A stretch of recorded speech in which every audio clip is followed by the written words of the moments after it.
लिखा है कण की त्रिज्या तथा यूनिट सेल अर्थात इकाई सेल की भुजा में संबंध। आपको दो चीजों में रिलेशन चाहिए, एक तो त्रिज्या में और दूसरा इकाई सेल की भुजा में।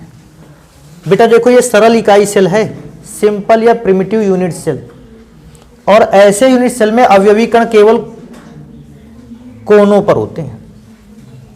अब देखने में तो कोनों पर छोटे छोटे अवयवी कण समझ में आ रहे, लेकिन वास्तव में देखा जाए तो ये कण होते हैं बड़े। अब कोई सर जी आपने बड़ा क्यों नहीं बनाया ये पार्टिकल?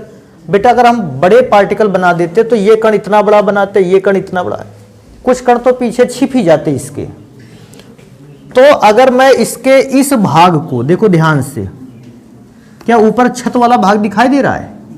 क्योंकि ये घन के आकार का है तो इसकी भुजा कितनी हो जाएगी? ए।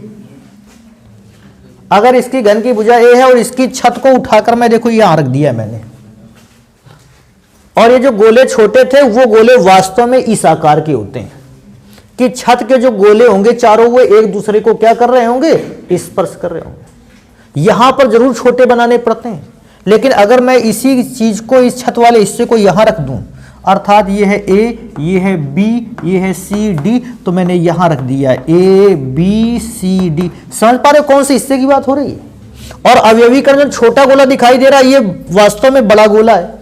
बी के पास जो छोटा गोला ये भी बड़ा गोला है, सी के पास जो ये गोले बड़े हैं। कहता था गोले की त्रिज्या और घन की भुजा में संबंध बताना है। बेटा जरा देखो ए से बी की भुजा कितनी है? ए।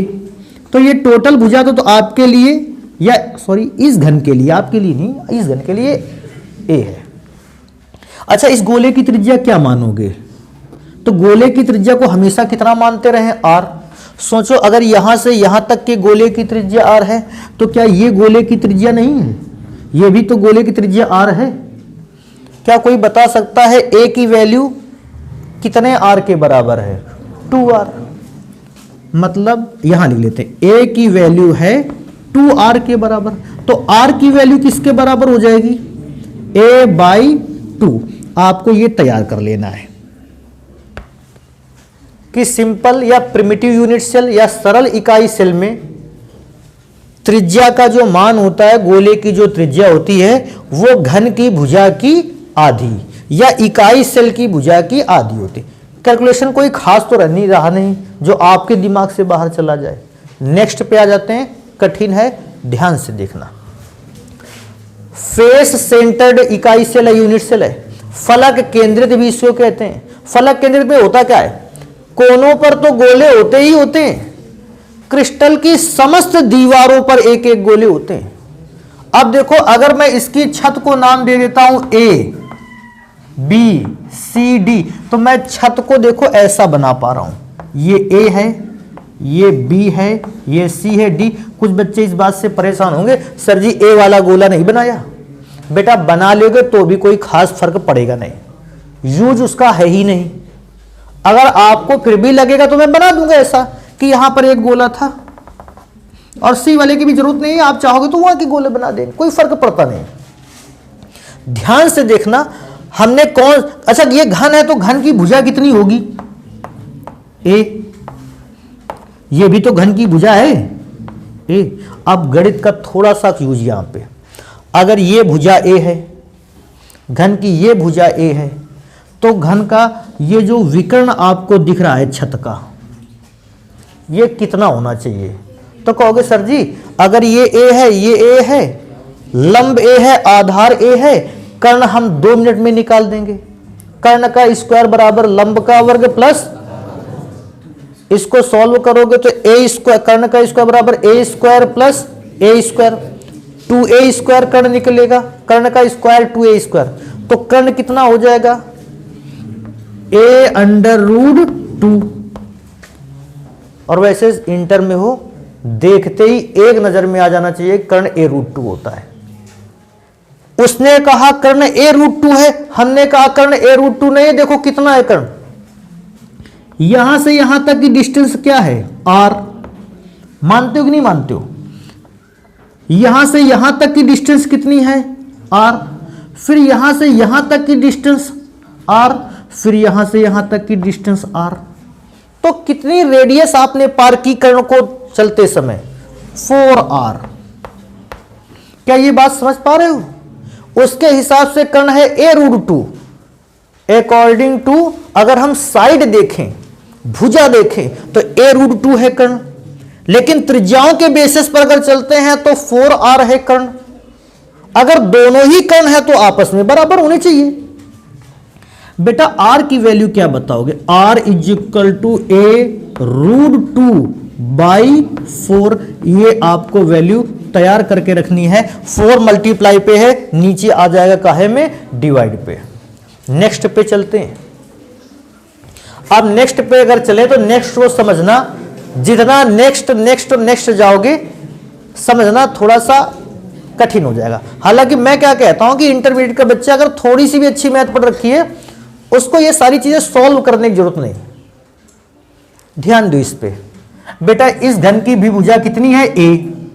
अगर तो ये भी भुजा a, ये भी भुजा a, सारी भुजाएं a है। जरा ध्यान दो, ये वाली भुजा इससे मिल रही है, नहीं मिल रही है, तो ये वाली a है। जहां ना समझ में आएगा वहां बताना। अब जरा थोड़ा सा भी ध्यान दो, तुमको ये भुजा दिखाई दे रही है, ध्यान से देखो, ये तो जमीन का कर्ण है, अर्थात अर्थ सरफेस का, निचली सतह का क्या दिखाई दे रहा है? कर्ण। ये निचली सतह का अगर कर्ण दिखाई दे रहा है तो उस निचली सतह के कर्ण को देखो यहां बनाया गया है। क्या कोई बता सकता है कर्ण की वैल्यू कितनी आती है? a√2। बेटा अभी तो निकाला था 2 मिनट पहले। अच्छा अब ये भी देखो, एक तो कर्ण दिखाई दे रहा है, वो ये है। क्योंकि सर ये क्यों है? देखो ये वाला गोला यहां पे रखा है, बीच वाला गोला बीच में रखा है, और ऊपर वाला गोला वहां रखा है। पूछेगा ये एंगल कितने डिग्री का होगा?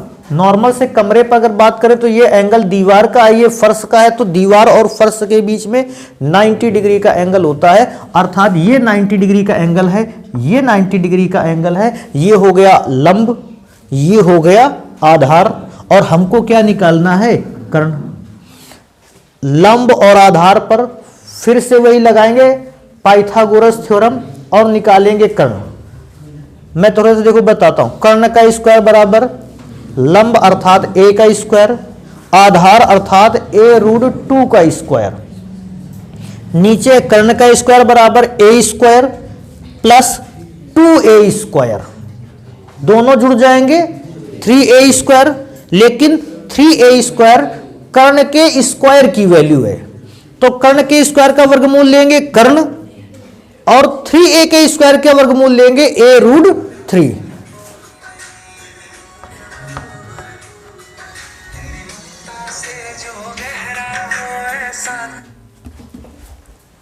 तो ये कर्ण इसका कितना निकल आया? a√3। ये भुजा के आधार पर कर्ण है। अब हम त्रिज्या के आधार पर कर्ण निकालेंगे। बेटा देख के ही समझ गए होगे, ये रेडियस यहां से यहां तक r, यहां से यहां तक ये तो व्यास है। अगर ये r है तो व्यास कितना होता है? 2r, r 2r, और ये फिर से रेडियस r, तो r r 2r, टोटल कितना r हो गया? 4r। Then r is equal to a√3/4। आपको ये वैल्यू तैयार कर लेनी है। बस बेटा यही चीजों को तैयार करना है, और ये इंपॉर्टेंट भी काफी है।